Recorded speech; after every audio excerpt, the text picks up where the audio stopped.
और वो अक्सरियत मसीही नहीं थे। मलेशिया में वो सारे स्टूडेंट मसीही नहीं थे, वो गैर मसीही थे। उन्होंने आकर अपने उस्ताद से कहा कि आज हमने मसीह को और मसीहत को जान लिया। मेहरबानी से जब कोई आपके साथ ज्यादती करे, आपको मारे, आपको कोई चूड़ा कहे, डरने की, खौफजदा होने की जरूरत नहीं है, घबराने की जरूरत नहीं है, उन्हें माफ करें। उनके साथ लड़ने झगड़ने की कोशिश ना करें। आप बहुत से मसाइल से बच जाएंगे और आपके खुदावंद को इज्जत और जलाल मिलेगा। लोग मेरे स्वभाव से तुम्हें सताएंगे, लाम ताम करेंगे, और कलाम में लिखा है खुशी करना, शादमान होना, क्योंकि आसमान पर तुम्हारा अजर। ये वैसे है बहुत मुश्किल कि कोई मार रहा हो, चूड़ा चूड़ा कह रहा हो और आप उसे बरकत दे रहे हो। जरा कह के देखिएगा इसका क्या रिजल्ट आता है। कह के देखिएगा। यीशु ने ऐसा किया था। यीशु ने ऐसा किया था। एक डाकू सलीब पर था, वो यीशु को कह रहा था कि जब तो अपनी बादशाही में जाए मुझे याद करना। एक दूसरा उसके साथ है, वो अच्छी बातें नहीं कर रहा था, और जो अच्छी बात कर रहा था यीशु ने कहा तू आज मेरे साथ फिरदौस में होगा। मेहरबानी से यहां पर हम इस बात को सीखते हैं कि हमें बर्दाश्त करना चाहिए, सह जाना चाहिए। यीशु को लोग तंग करते, सताते थे, मारते थे। कलाम में लिखा है कि यीशु बीच में से निकल जाता था। चौथे बाब में, लूका के इंजील की 29 आयत में मैंने इस बात को बयान किया। वो उसके साथ ज्यादती करना चाहते थे। हम भी जिस मुआशरे में रहते हैं, हमें ऐसी बातों का सामना है, ऐसी मुश्किलात का सामना है, लेकिन मैं आपको मुकाबले से मना करता हूं। मैं आपको, बल्कि मैं ये कहता हूं कि कलाम में लिखा कि अपने सताने वाले, तंग करने वाले दुश्मनों के लिए दुआ करो। जब तुम ऐसा करते हो तो उनके सर पर जलते हुए अंगारे जलते। मुकाबला मैंने नहीं करना। आखिरी बात आज के कलाम में से, मुकाबला आपने नहीं करना। मुकाबला कौन करेगा? मेरा और आपका खुदा करेगा। रब साड़ा जोर है ते नाले साड़ी है पना दे मदद सख्तियां विच जेड़ा साड़ा है खुदा। अगर आपका खुदा सच्चा है तो वो शरीर का मुकाबला करता है। हमें मुकाबला करने की जरूरत नहीं। खुदा आज के कलाम के वसीले से हमें बरकत दे। हम दुआ करें। खुदा तेरा शुक्र तेरे कलाम के लिए, जो हमारे कदमों के लिए चराग और राह के लिए रोशनी। आज के कलाम के वसीले से बरकत अता कर। हमें सवाल, हमें सह जाने, बर्दाश्त करने की कुव्वत दे। अपने सताने वाले, तंग करने वाले दुश्मनों के लिए दुआ करने के लिए हमें तैयार कर। खुदा तेरे आगे मेहनत करते हैं, हमें संभाल। यीशु के अलकादर नाम के वसीले से आमीन। हम क्वायर के साथ मिलकर सबूर 72वां गाएंगे और अपने हदीये नजराने खुदावंद को पेश करेंगे।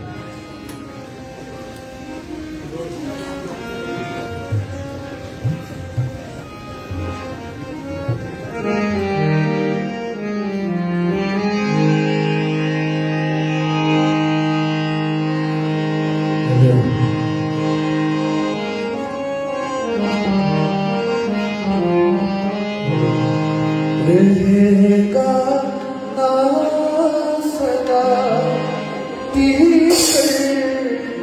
मसीदा, रहेगा ना सदा मसीदा, रहेगा जज तलक सूरज रहेगा।